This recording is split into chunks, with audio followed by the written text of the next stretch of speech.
అందరికీ నమస్కారం. నా పేరు పల్లి కోటేశ్వరరావు, శ్రీకాకుళం జిల్లా కార్యదర్శి. ఈరోజు పిఠాపురంలో జరుగుతున్న మహా పండుగ వాతావరణం. గెలుపు తర్వాత వచ్చిన ఈరోజు శబ్దం ఎందుకంటే 100 ఏళ్ళ దాకా వెలుగులో ఉంటుందన్నట్టుకు సాక్ష్యం. ఎందుకంటే గత 11 ఏళ్ళుగా జనసేన పార్టీ ఓటమిలో ఉండి నిరంతర శ్రమతో 11 ఏళ్ళ కష్టంతో ఉన్న జనసేన పార్టీ ఈరోజు 12వ ఆవిర్భావ సభ పవన్ కళ్యాణ్ గారు డీసీఎం గారు అయిన తర్వాత జనసేన పార్టీ 100% స్ట్రైక్ రేట్తో 21 ఎమ్మెల్యేలు 2 ఎంపీలతో గెలిచిన తర్వాత రాష్ట్రంలో తొలిసారిగా జరుగుతున్న జనసేన 12వ ఆవిర్భావ సభ గెలుపుతో జరిగిన 1వ ఆవిర్భావ సభ. ఎందుకంటే ఈరోజు రాష్ట్రం మొత్తమే జన సైనికులు, పక్క రాష్ట్రాల్లో ఉన్న తెలంగాణ, కర్ణాటక, తమిళనాడు ఉన్న ప్రతి జన సైనికులు ఆనందంగా జరుపుకుంటున్న ఏదైనా సభ అని ఉన్నదంటే ఇదే. ఎందుకంటే ఇంత సంతోషంగా జరుపుకున్నామంటే లాస్ట్ 10 ఏళ్ళ కష్టాన్ని మర్చిపోయి ఈరోజు ఈ సభకి రాష్ట్ర నలుమూల నుంచి లక్షలాది మంది జన సైనికులు ఈ వాతావరణము, ఈ పండగ వాతావరణం చూస్తేనే మనకు అర్థమైపోతుంది. ఖచ్చితంగా పవన్ కళ్యాణ్ గారు రాబోయే రోజుల్లో ఖచ్చితమైన ఈ రాష్ట్రంలో సరైన ఇంపాక్ట్ కలిగిస్తారు. భవిష్యత్తులో ఖచ్చితంగా పవన్ కళ్యాణ్ గారు తను తీసుకున్న శాఖలతో పాటు భవిష్యత్తులో పవన్ కళ్యాణ్ గారు ఖచ్చితంగా ఈ రాష్ట్ర సీఎం అవుతారని జన సైనికులందరూ ఆకాంక్ష. ఎందుకంటే పవన్ కళ్యాణ్ గారు తీసుకున్న శాఖల చూస్తేనే ఈ రాష్ట్ర ప్రజలకి అర్థం చేసుకోవాలి. ఎందుకంటే స్వతంత్రం వచ్చిన నుంచి ఈ రాష్ట్రంలో చాలా ఊర్లకి కనీసము తారు రోడ్డు, కనీసము మట్టి రోడ్డు లేని గ్రామాలు ఈరోజు పవన్ కళ్యాణ్ గారు మన్యంలో కానీ ఉత్తరాంధ్ర జిల్లాలో కానీ రాష్ట్రంలో ప్రతి ఊరిలో పల్లె వాతావరణం సృష్టించి ప్రతి ఊరికి సీసీ రోడ్డు, బీటీ రోడ్లు వేయించి ప్రతి ఊరిని పల్లె పండుగగా ఇచ్చిన ఏకైక వ్యక్తి ఎవరైనా ఉంటే ఈ రాష్ట్రంలో స్వతంత్రం వచ్చిన తొలి గ్రామీణాభివృద్ధి శాఖ మంత్రి అంటే పవన్ కళ్యాణ్ గారు. దీంతో పాటు ప్రతి ఇంటికి, ప్రతి వీధికి కుళాయి ఉండాలని జలజీవన మిషన్ నుంచి లాస్ట్ ఎంత దౌర్భాగ్యం అంటే లాస్ట్ గవర్నమెంట్లోని గౌరవనీయులైన ఎక్స్-సీఎం మన జగన్మోహన్ రెడ్డి గారు నిధులు ఖర్చు పెట్టేలాగా వెనక్కి వెళ్ళిపోయినాయి జలజీవన మిషన్. అలాంటి నిధులను మళ్ళీ తీసుకుని వచ్చి రాష్ట్రంలో ప్రతి ఇంటికి, ప్రతి వీధికి తాగునీరు, మంచినీరు ఉండాలని దృఢ సంకల్పంతో పవన్ కళ్యాణ్ గారు జలజీవన మిషన్ మళ్ళా తెచ్చి రాష్ట్రాన్ని సర్వతోముఖికి ఖచ్చితంగా ఒక అభివృద్ధి పదంలో నడిపించడానికి పవన్ కళ్యాణ్ గారు తీవ్రమైన కృషి చేస్తున్నారు. నేను పార్టీ పరంగా ఇన్సూరెన్స్ డిపార్ట్మెంట్లో పనిచేస్తాను. చెప్పండి. ఎప్పటి నుంచి ఉన్నారు జనసేన? నేను పార్టీని 2014 నుంచి ఉన్నాను. లాస్ట్ టైం నేను శ్రీకాకుళం జిల్లా జనరల్ సెక్రటరీగా పనిచేస్తున్నాను. అంటే పర్లేదా? అంటే జనసేన పార్టీలో ఉన్న వాళ్ళకి కనీసం గుర్తింపు ఉండదు, గౌరవం ఉండదు. ఖచ్చితంగా మీరు ఈరోజు గుర్తింపు ఉంటుంది. ఖచ్చితంగా ఎగ్జాంపుల్ మీరు చెప్పుకోవచ్చు. నేను జనసేన పార్టీలోనే 2014 నుంచి ఉంటాను. 2015 నుంచి యాక్టివ్గా తిరుగుతున్నాను. నేను 2019లో Janasena parliament working committee Srikakulam జిల్లాలో గుర్తించారు. అదే గుర్తింపుతో నేను లోకల్ బాడీలో ఎంపీటీసీగా పోటీ చేశాను. వార్డు నెంబర్గా శ్రీకాకుళం జిల్లాలో గెలుపొందాను కూడాను. నాకు జనసేన పార్టీ కృషి వల్ల ఈరోజు నేను వార్డు నెంబర్గా పోటీ చేసి గెలుపొందడం కూడా జరిగింది. ఎంపీటీసీ కూడా ఇంత హేమాయామల మధ్యన ఎంపీటీస్ కూడా పోటీ చేసిన కూడా మా నియోజకవర్గం కాన్స్టిట్యూన్సీలో జరిగింది. అది ఒక్క జనసేన పార్టీ పవన్ కళ్యాణ్ గారి ఇచ్చిన ధైర్యం. ఆయన లేకపోతే ఈరోజు నేను కూడా లేకపోయాను.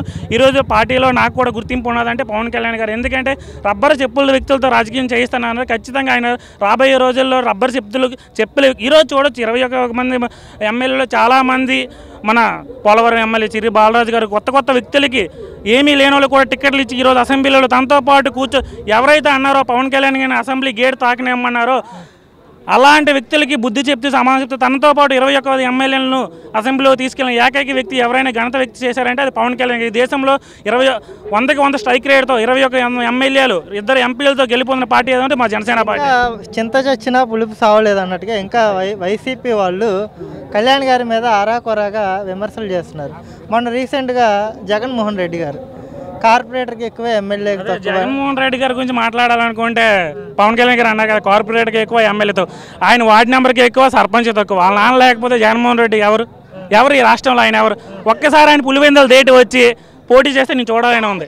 ఖచ్చితంగా ఆయన పులివెందుల కడప కాన్స్టిట్యూన్సీ, అదే కడప జిల్లాను వదిలి ఈ రాష్ట్రంలో ఎక్కడైనా పోటీ చేసి గెలిపోతే చూడాలని. ఆయన 30 ఏళ్ళుగా పులివెందుల్లోనే పోటీ చేసి ఆయన పులివెందులకు చేసినది ఏమీ లేదు. ఆ పులివెందుల్లోనే ఎన్నో సమస్యలు ఉన్నాయి. యురేనియం తవ్వకము, తొమ్మలపల్లి యురేనియం తవ్వకము.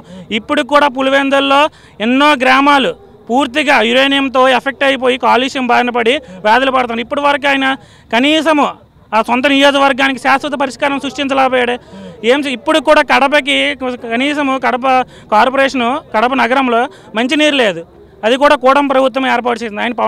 ఆయన పవన్ కళ్యాణ్ విమర్శించాల్సిన లేదు. ఆయన చెప్పాం కదా, ఆయన వార్డు నెంబర్కి ఎక్కువ, సర్పంచ్ తక్కువ. వాళ్ళ నాన్న లేకపోతే ఆయన ఎవరు అసలు?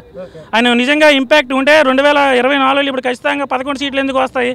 ఖచ్చితంగా ఎక్కువ సీట్లు. సోనియా గాంధీని సైతం ఎదిరించి జైలుకి వెళ్ళి జైలు జీవితం గడిపి పాదయాత్ర ద్వారా ప్రజలందరిని మమేకం చేసి ఎవరే అండాదండా లేకుండానే సీఎం అయ్యాడు. అంతకన్నా గొప్ప నాయకుడు దేశంలో ఎవరున్నారన్నట్టుగా వైఎస్ఆర్సీపీ కొట్టుకుంటున్న డబ్బా. దీన్ని మీరు ఎలా చూస్తారు? సోనియా గాంధీని ఎదిరించారు, మన్మోహన్ సింగ్ని ఎదిరించారు అనేది శుద్ధ అబద్ధము. అది వాళ్ళ నాన్నగారు చనిపోయిన తర్వాత సానుభూతితో పార్టీ పెట్టి వేరే వాళ్ళ పార్టీని లాక్కొని సొంత పార్టీ లేని అద్దె పార్టీ తెచ్చిన వ్యక్తి జగన్మోహన్ రెడ్డి. అదే పార్టీతో పోటీ చేసి ఈరోజు ఆయన సోనియా గాంధీని కాదు ఎవరిని ఎదిరించలేదు. ఒక సానుభూతి ఫేక్ పేటీఎం నాయకులు డబ్బులతో యువతను తప్పుదారి పట్టించి రాష్ట్రం మొత్తం గందరగోళం గుర్తించి లేనిపోని సమస్యలు సృష్టించి ఒక అభూత కల్పనతో జగన్మోహన్ రెడ్డి మోసపూర్వకంగా ఈ రాష్ట్ర సీఎం అయ్యాడు. అందుకే 2024లో ఓడించి 11 సీట్లతో నేలమట్టం చేయడం జరిగింది. ఏం చెప్తారంటే 12వ ఆవిర్భావ దినోత్సవం సందర్భంగా వైఎస్ఆర్సీపీ వాళ్ళకి నువ్వు చెప్పాలనుకున్న మాట సూటిగా ఏం చెప్పదలుచు? వైఎస్ఆర్సీపీకి చెప్పవలసింది అయితే ఏం లేదు. ఆల్రెడీగా పాతాలను తొక్కేసాము. ఇంకా వైఎస్ఆర్సీపీ అనేది మళ్ళీ పుట్టుకు రావడం అనేది జరగదు. ఎందుకంటే జగన్మోహన్ రెడ్డి లాంటి దుర్మార్గుడు ఈ రాష్ట్రంలో సైకోపాలన మళ్ళీ వస్తే ఏం జరుగుతుంది అనేది 2.0 అన్నట్టుగా ఏం జరుగుతుంది అందరికీ జనాలకి అవగాహన వచ్చింది. ఖచ్చితంగా జగన్మోహన్ రెడ్డిని ఎట్టి పరిస్థితుల్లో ఉండదు. కూటమి ప్రభుత్వం కంటిన్యూ అవుతుంది. ఈ రాష్ట్రానికి యువతకి ఎంప్లాయ్మెంట్స్ ఏం చేయాలన్నా, ఈ రాష్ట్రం అభివృద్ధి చెందాలన్నా, అమరావతి రాజధాని ప్రపంచ స్థాయి నగరం అవ్వాలని ఖచ్చితంగా కూటమి ప్రభుత్వంలో ముందుకు వెళ్తాము. చంద్రబాబు నాయుడు గారు, పవన్ కళ్యాణ్, బీజేపీ, మన దేశ ప్రధాని నరేంద్ర మోడీ అధ్యక్షన ఖచ్చితంగా రాష్ట్ర ప్రభుత్వం ముందుకు వెళ్తుంది. మేము దోసకల్పల్లి అండి, కోరుకొండ మండలం.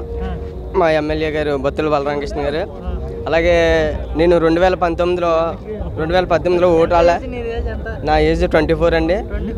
2019లో కూడా ట్రాక్ రికార్డు ఉందా? సర్పంచ్ గాను, జెడ్పీటీసీ మెంబర్ గాను, వార్డు మెంబర్ గాను నువ్వు కూడా పోటీ చేసావా? నేనైతే దోసకల్పల్లిలో జనసేన అధ్యక్షుడిగా ఒక పార్టీ తెచ్చానండి. అందరికీ భయపడి మా ఊర్లో ఫ్లెక్సీలు తెత్తనికి భయపడి మాకు రాయపరెడ్డి చిన్నగారు ఉన్నప్పుడు నేను మొట్టమొదటిగా 2019లో ఫ్లెక్స్ కట్టి దోసకల్పల్లిలో జనసేన అధ్యక్షుడిగా పార్టీ స్థాపించాను. ఎన్నో మీటింగ్స్ పెట్టాను. కాలితో చూడండి యూట్యూబ్లో ఎన్నో లైవ్ మీటింగ్స్. నా సొంత డబ్బు ఇప్పుడు వచ్చి 2 lakhs నా సొంత డబ్బు వచ్చి పెట్టాను. ఇప్పుడైనా ఒక 10 మంది. నేనైతే ఎలక్ట్రీషియన్ కాంట్రాక్ట్ అండి, డిగ్రీ చదివాను. నేనైతే ఎలక్ట్రీషియన్ కాంట్రాక్ట్స్ ఎన్నో నా జేబులో ఎవరికైనా ఒంట్లో బాగోపోతే పవన్ కళ్యాణ్ గారు చెప్పినట్టు నా జేబులో నా సొంత డబ్బు తీసి ఇచ్చేవాడిని. నాకున్నంతలో అదే ఇచ్చాను. నేను పవన్ కళ్యాణ్ గారి దగ్గర నేర్చుకున్నది ఏంటంటే బికాస్ ఆఫ్ దిస్ క్యారెక్టర్, వ్యక్తిత్వం. ఎందుకంటే అమ్మ జన్మనిస్తుంది, నాన్న నడక నేర్పిస్తాడు, పవన్ కళ్యాణ్ గారు వ్యక్తిత్వం నేర్పిస్తారు. అలాంటి వ్యక్తి కోసం మనం పోరాడితే రేపొద్దున నా భవిష్యత్తు కాదు, రేపొద్దున నా పుట్టబోయే భవిష్యత్తు, వాళ్ళ భవిష్యత్తులు కూడా బాగుంటాయి. ఎందుకంటే గత వెళ్ళిపోయిన ప్రభుత్వంలో ఒక 1000 రూపాయలు సంపాదిస్తే 2000 బయటకు పట్టుకోడు జగన్. అలాంటి వ్యక్తి ఈరోజు ఎవరో కోరుకోలేదు. ఎందుకంటే పవన్ కళ్యాణ్ గారు, మన చంద్రబాబు నాయుడు గారు ఎన్నో మంచి పనులు చేసి రైతులకి కంపల్సరీగా అండగా ఉన్నారు. పవన్ కళ్యాణ్ గారు చెప్పారు, ఏమని చెప్పారంటే రైతు ఏడిస్తే అది మనకు క్షేమం కాదన్నారు. అలాంటి రైతులను ఆదుకోకపోతే మనం ఎందుకు ఎదవ బతుకు? ఈ జీవితం అవసరమా? పవన్ కళ్యాణ్ గారు చెప్పినట్టు మంచి వ్యక్తిత్వంతో నడుస్తాం. అలాగే ఎవరికైనా కష్టం వస్తే మా సొంత డబ్బు ఖర్చు పెడతాం. ఆయన ఇవ్వకలేదు, ఆయన మాకు పదవి ఇచ్చినా ఇవ్వకపోయినా నా సొంత రక్తం ప్రాణం దారిపోస్తాను ఆయనకి. అలాంటి వ్యక్తి ఎప్పుడు మాకు ఇలాగే సీఎంగా గెలుచుకుంటా రావాలని మా ఎక్కడి నుంచి దోసకల్పల్లి నుంచి ఎన్నో ఈరోజు మాకు గృహప్రవేశం అయ్యండి, అయినా కానీ వచ్చాం.